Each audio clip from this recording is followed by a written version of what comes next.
What did the NFL and Commissioner Roger Goodell know about player Ray Rice's assault of his then-fiancée in a hotel elevator in Atlantic City, and when? Some critics stash, including retired NFL players, women's rights groups and TV hosts, are now calling for Goodell's dismissal. Former FBI Director Robert S. Mueller has been tasked with getting to the bottom of the matter, assigned by the league to conduct an independent investigation into the NFL's pursuit and handling of evidence following the February fight between Rice and his now wife, Janay. Within days of the incident, surveillance video from outside the elevator emerged, showing Palmer unconscious. The NFL's efforts to acquire additional surveillance video from inside the elevator, showing the actual attack, remain unclear. Rice, 27, was initially suspended for 2 games.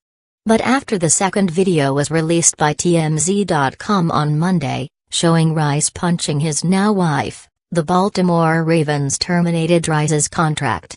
The NFL followed up with suspending him indefinitely.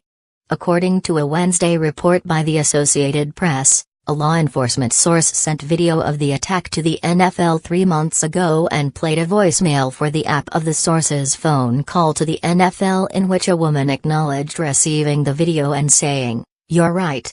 It's terrible." The NFL issued a statement in reaction to the story, saying, "We have no knowledge of this. We are not aware of anyone in our office who possessed or saw the video before it was made public on Monday. We will look into it." Both the team and league have said they asked for the video, but police and prosecutors did not turn it over because it was part of a grand jury hearing. But 2 sources briefed on the incident and behind-the-scenes discussions regarding the tape told ABC News that the Ravens knew that the tape existed and knew what was on the tape almost immediately after the incident. ABC News reported Wednesday that the Baltimore Ravens knew shortly after Rice knocked out his wife that a surveillance video of the assault existed and that Rice's lawyer had a copy of the video, but never asked to see it, sources said. The claim by Goodell that the league was unaware of the brutality of Rice's assault on his then-fiancée also come under a cloud because a police report at the time stated clearly that Rice committed assault by striking her with his hand, rendering her unconscious, sources told ABC News. Rice and Palmer were fighting before they entered the elevator at Revel Casino Hotel on February 15. Rice spat in his then-fiancée's face twice outside the elevator and then inside, a former staffer at the now-closed facility told ESPN's Outside the Lines. Palmer retaliated. Rice punched her. "Get him away from her. Get him away from her." A first responder was told by another security officer over a radio, a former security staffer told Outside the Lines. Rice tried to get Palmer to stand. "The first thing he said is, 'She's intoxicated. She drank too much. I'm just trying to get her to the room,'" the Revel staffer told Outside the Lines. According to Outside the Lines, Rice made a phone call as his fiancée remained groggy, saying, "I'm getting arrested tonight." It is unclear from where Rice made the phone call. Rice was charged with aggravated assault. But since he had a clean record and faced a third-degree charge, he was allowed to enter a pretrial intervention program. Rice and Palmer married in March. Goodell met with the couple in mid-June before deciding on the initial 2-game suspension for Rice. The league is an entity that depends on integrity and in the confidence of the public, and we cannot tolerate conduct that endangers others or reflects negatively on our game, Goodell said in a statement at the time. This is particularly true with respect to domestic violence and other forms of violence against women. Goodell defended the NFL's ruling a week later at the Pro Football Hall of Fame festivities, calling the suspension consistent with other punishments issued by the league. The firestorm lingered.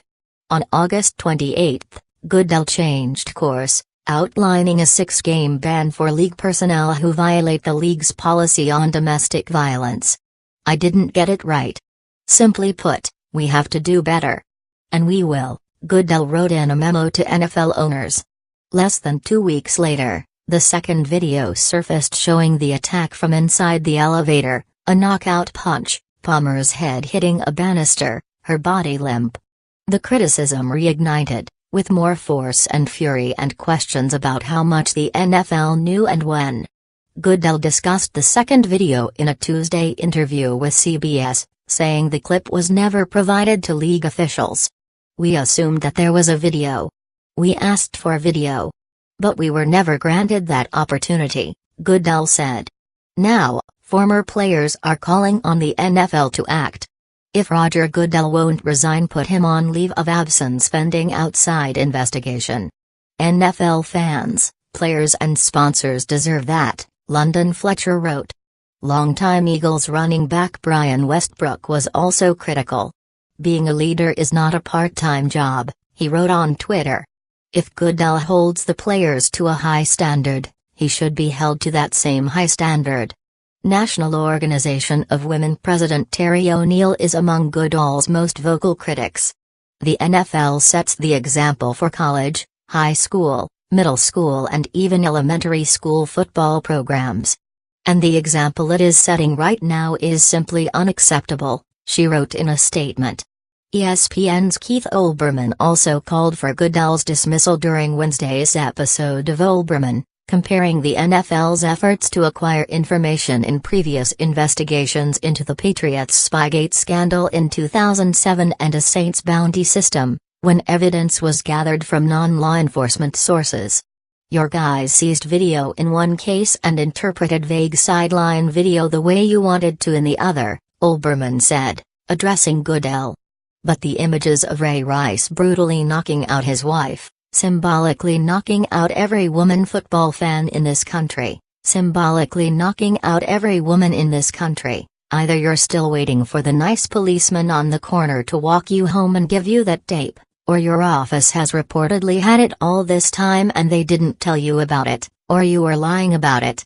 Now it's up to Mueller to make sense of it all."